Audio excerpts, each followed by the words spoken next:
Welcome again back, my student. I am going to discuss another topic of the same paper, biotechnology. The topic is DNA ligase. To some extent, I have already discussed about the importance and significance of this particular enzyme. As it is also mentioned in another mentioned as another topic of in your syllabus. So I have to discuss little bit elaborately about the topic. DNA ligase is an enzyme which can form the phosphodiester bond between the two adjacent nucleotides. Say we have the nucleotide AGC like 3' in a single cell condition. আমি জানো যে এই nucleotide বিলাকে ইটোৰ লগত সিটো এডাল বন্ধনীৰ দ্বাৰা লগ লাগি থাকে যিজনক ফসফোডাইএষ্টাৰ লিংকেজ বুলি কোৱা যায়।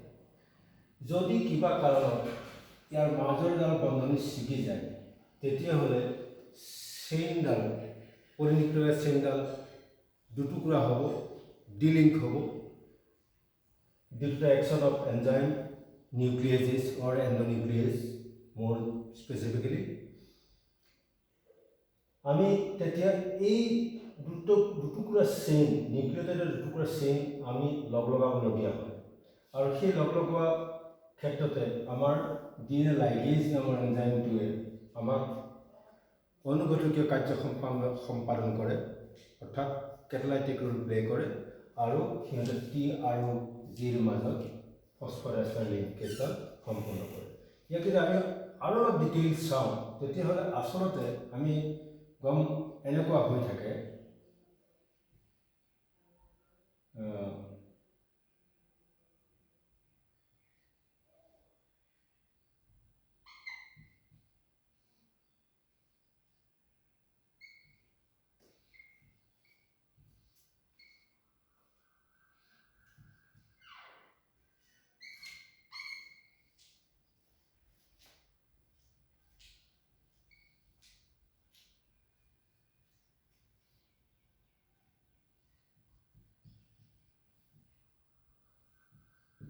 আচলতে আমাৰ চেইনডাল এনেকুৱা এটা নাইট্ৰজেনাছ বেছৰ লগত এটা চুগাৰ থাকে, তাৰপৰা ফসফৰিক এচিড থাকে, 5' এণ্ডত মুক্ত হৈ থাকে আৰু সেই চুগাৰটোৰ লগত নেক্সট নিউক্লিওটাইডটোৰ ফসফৰিক এচিডৰ এই বন্ধনীডাল লগ লাগে।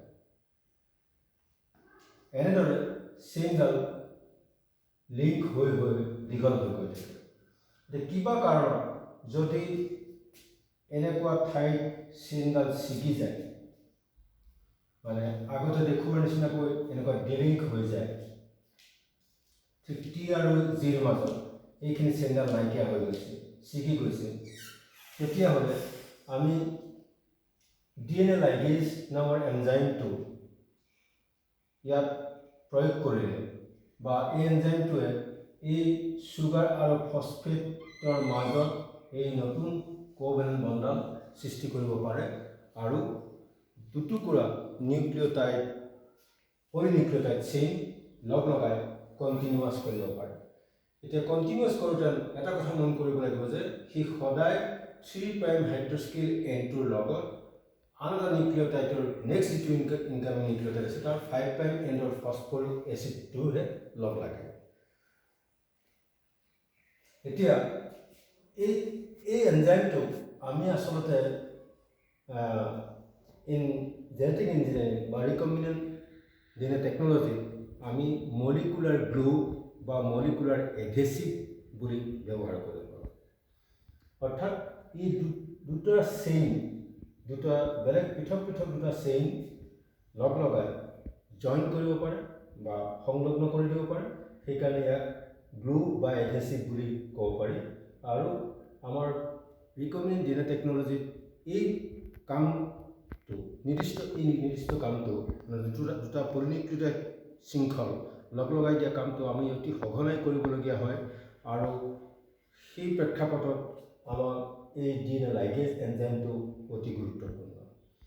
সেইবাবে DNA ligase recombinant DNA technology বা জেনেটিক ইঞ্জিনিয়াৰিঙত অতি এটা গুৰুত্বপূৰ্ণ এনজাইম বা উৎসেচক, যিটোৱে আমাৰ ছিংগুল ষ্ট্ৰেণ্ড এডাল পলিনিউক্লিয়াৰ ষ্ট্ৰেণ্ডৰ যদি মাজত কেতিয়াবা ফস্ফ'ডাইষ্টাৰ বণ্ডডাল ভাগি যায়, তেতিয়া আমি তাক আকৌ পুনৰ্গঠন কৰি ল'ব পাৰোঁ, বা দুটুকুৰা বেলেগ বেলেগ দুডাল বেলেগ বেলেগ চেইন আমাৰ আছিলে, সেই চেইনডাল আমি লগাই দিব পাৰোঁ। এই ক্ষেত্ৰত আমাৰ কহেচিভ এইম সৃষ্টি হোৱা যিবিলাক ৰেষ্ট্ৰিকশ্যন এণ্ড'নিউক্লিয়েজ ইতিমধ্যে আমি পাই আহিছোঁ, ৰেষ্ট্ৰিকশ্যন এণ্ড'নিউক্লিয়েজৰ কমপ্লিমেণ্টাৰী বেছ ছিকুৱেঞ্চৰ উপস্থিতিত এই জইনিংটো, মলিকুলাৰ যিটো জইনিং, সেই জইনিংটো আৰু বেছি উৎকৃষ্ট ধৰণেৰে সংগঠিত হয়, অৰ্থাৎ দুডাল ডাবল হেলিক্স, টুকুৰা হৈ থকা ডাবল হেলিক্স অতি সোনকালে সি সংলগ্ন হৈ একাকাৰ হ'ব পাৰে। ধন্যবাদ।